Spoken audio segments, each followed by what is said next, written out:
Olá, bem-vindo ao canal. Hoje eu vou falar sobre a mulher e o dragão. E aí, como vocês estão vendo aí a ilustração que eu separei para vocês. Vamos lá então, a base do texto que nós vamos utilizar está em Apocalipse capítulo 12, a mulher e o dragão. E viu-se um grande sinal no céu, uma mulher vestida do sol, tendo a lua debaixo dos seus pés, e uma coroa de 12 estrelas sobre sua cabeça. Afinal de contas, quem é essa mulher? E a base para a interpretação que nós temos está em Gênesis 37, 9 e 10. Teve José outro sonho, e o contou a seus irmãos, dizendo: Tive ainda outro sonho, e eis que o sol e a lua e 11 estrelas se inclinavam perante mim.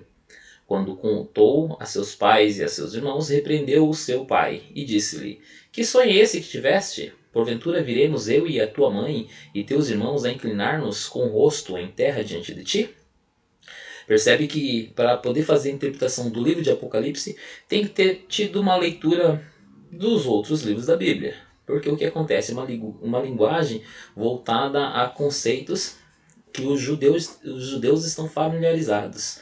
Tá? Então, o Sol, a Lua e as estrelas aqui trata-se de Israel. Jacó, representado pelo Sol, a Lua representando Raquel, e as estrelas os irmãos de José. Então, a mulher mencionada em Apocalipse capítulo 12, versículo 1, é Israel.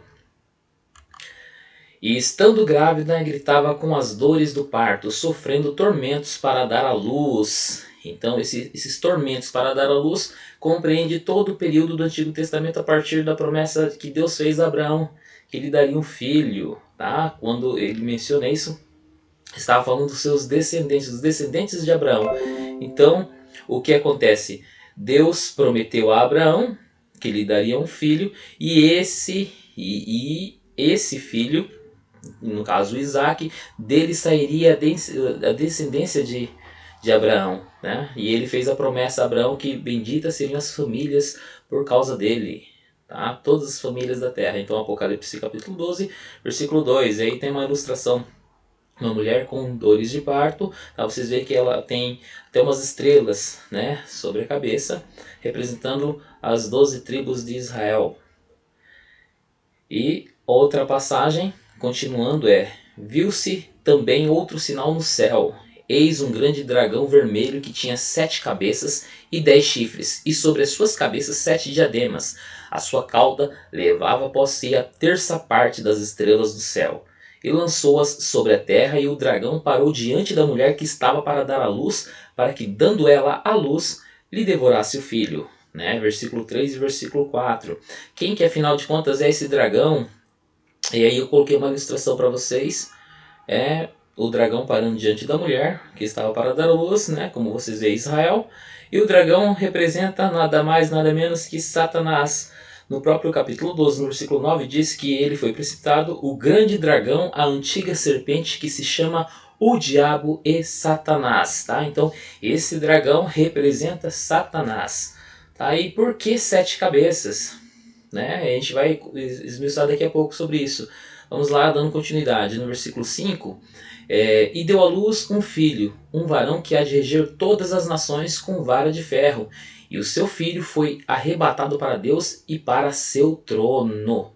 Tá? Então vocês percebem que o dragão parou diante da mulher e queria tragar-lhe o filho. Esse filho da mulher de Israel é Jesus. Tá? Pode ver que ele foi arrebatado para Deus e para o seu trono. Então percebe que as dores do parto compreende todo o Antigo Testamento, e essa situação já está no Novo Testamento, tá? Jesus foi arrebatado a Deus, né? E aí eu separei uma imagem aqui, a mulher com dores de parto e Jesus sendo ascendido aos céus, tá? Alguns, aliás não alguns, mas muitos entendem como sendo Maria essa mulher, mas não pode ser ela mediante o contexto de todo esse capítulo. Você vê que a mulher ela acaba indo para o deserto após esse período, e a gente vai dar continuidade aqui. Vamos lá. Apocalipse 12, versículo 3, na parte B. que a gente vai falar sobre o dragão. Por que que o dragão tem 7 cabeças? E por que que tem 10 chifres? Tá? E sobre as suas cabeças, 7 diademas, 7 coroas. Tá? Então vamos lá, eu separei uma imagem de um dragão aqui para poder simplificar para vocês. Olha só, cada cabeça do dragão representa um grande império da antiguidade, tá? Os impérios gentílicos que dominaram o mundo. A primeira cabeça, o Egito. A segunda cabeça, a Assíria. A terceira cabeça, Babilônia. A quarta, Pérsia, né? Que é o Império Medo-Persa. E Grécia. Vocês percebem que eu já destaquei 5. No capítulo 17 de Apocalipse, que eu vou tratar posteriormente em outro vídeo, lá menciona que 5 cabeças já haviam caído, 5 reis já tinham caído, e um ainda existia no período que João escreveu, que é Roma. Então Roma é a 6ª cabeça. E a 7ª cabeça desse dragão são a união, né, do Império Gentílico no final dos tempos, já mencionando já o período da tribulação. Tá? No capítulo 17 vai mencionar que o anticristo sai desses 10 reis. No meio desses 10 reis sairá o anticristo. Tá? Então é só uma pequena introdução, porque eu vou tratar isso no capítulo 13 e no capítulo 17 de Apocalipse. Tá? Então o dragão representa Satanás. E Satanás usou desses grandes impérios da antiguidade para tentar tragar o filho da mulher, que é o Messias. Então o Egito tentou fazer com que o Messias não nascesse. A Assíria, a Babilônia, Medo-Persa, a Grécia e o próprio Império Romano, que esteve nos tempos de Cristo. Quem acompanhou outros vídeos que eu havia feito sobre as 70 semanas de Daniel sabe mais ou menos do que se trata esse assunto. Se você não viu, volte aí, entre no canal e dá uma olhadinha sobre esse assunto, tá ok? Vamos lá, dando continuidade. No versículo 6 temos: E a mulher fugiu para o deserto, onde já tinha lugar preparado por Deus, para que ali fosse alimentada durante 1260 dias. Percebe que da ascensão de Cristo, né, nós já vamos para o fim dos tempos. É parecido com a explicação das 70 semanas de Daniel. No versículo 26 do capítulo 9, já menciona da destruição do templo, já vai para o fim dos tempos na última semana. É a mesma coisa aqui em Apocalipse. Por quê? Esse capítulo fala de Israel e o dragão. Israel e Satanás, a mulher e o dragão. Então, Deus praticamente se utilizou e fez como se fosse um grande quadro, uma pintura da história para exemplificar, para que a gente pudesse entender esse contexto da ação de Satanás com respeito a Israel, tá? Não é algo relacionado à igreja, é relacionado a Israel. Então, por que 1260 dias? 1260 dias equivale a 42 meses lunares, que dá 3 anos e meio, que é o período da grande tribulação. O período da grande tribulação é da metade da tribulação em diante, até o 7º ano, que compreende essa grande tribulação, onde o anticristo irá se manifestar, irá atacar Israel. Tá, ok? E no meio da tribulação, nós temos mais algo um fato importante para a nossa compreensão. Então houve guerra no céu. Miguel e os seus anjos batalhavam contra o dragão, e o dragão e os seus anjos batalhavam, mas não prevaleceram. Nem mais o seu lugar se achou no céu.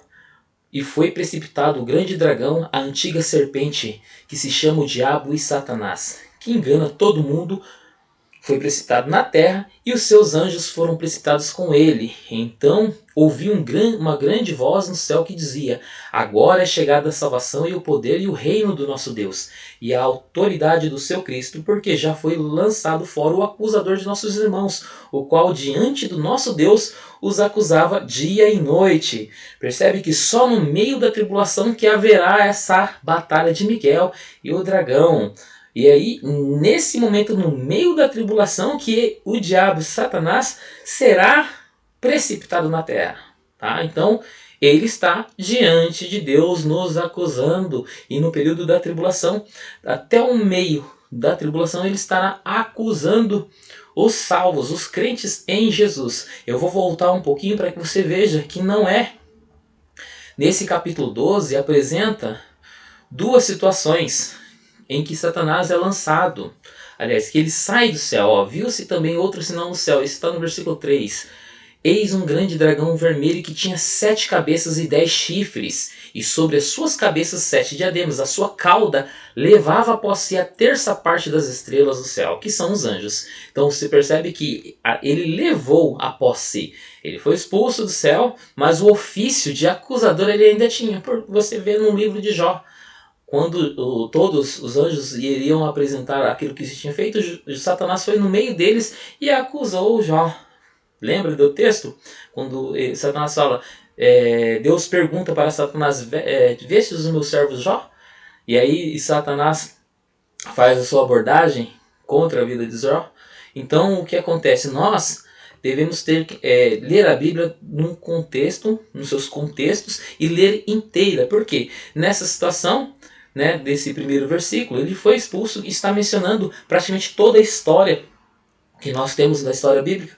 Ele foi expulso, né, ele levou após si a terça parte dos anjos e ele lançou sobre a terra. O Satanás lançou os anjos, as estrelas do céu, ele lançou sobre a terra, ou seja, os demônios que atormentaram nos tempos bíblicos e nos dias atuais, eles estão aí agindo, mas Satanás está diante de Deus acusando os salvos. Tá? Vamos voltando lá, como vocês estão vendo as passagens e as ilustrações. Vamos lá no ponto que nós estávamos. E aí nessa situação nós vemos aí Satanás sendo expulso, né? Novamente, e agora ele foi precipitado, né? E os seus anjos foram precipitados com ele. Ou seja, os próprios demônios têm um acesso a essa situação. A gente pode pegar o texto de Samuel, onde lá no livro de Samuel, onde o espírito enganador apareceu diante de Deus e ele se propôs a enganar Saul.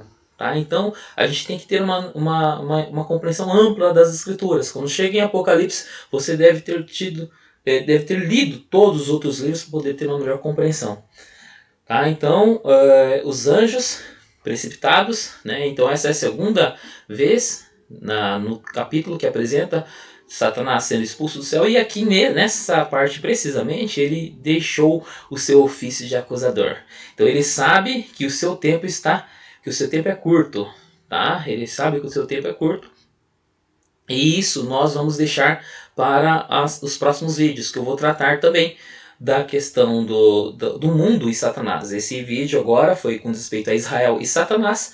E aí eu vou tratar com respeito ao mundo e Satanás. E aí vou esmiuçar um pouco mais a questão dos reinos gentílicos que Satanás usou deles para atacar o Messias, para fazer com que o Messias não nascesse, e o que proporcionou, quem são os 10 reis que vão dar o poder ao anticristo. Tá ok? Obrigado você que acompanhou até aqui, espero que tenha acrescentado ao seu conhecimento e que Deus possa abençoar a sua vida. Tchau, tchau, até a próxima.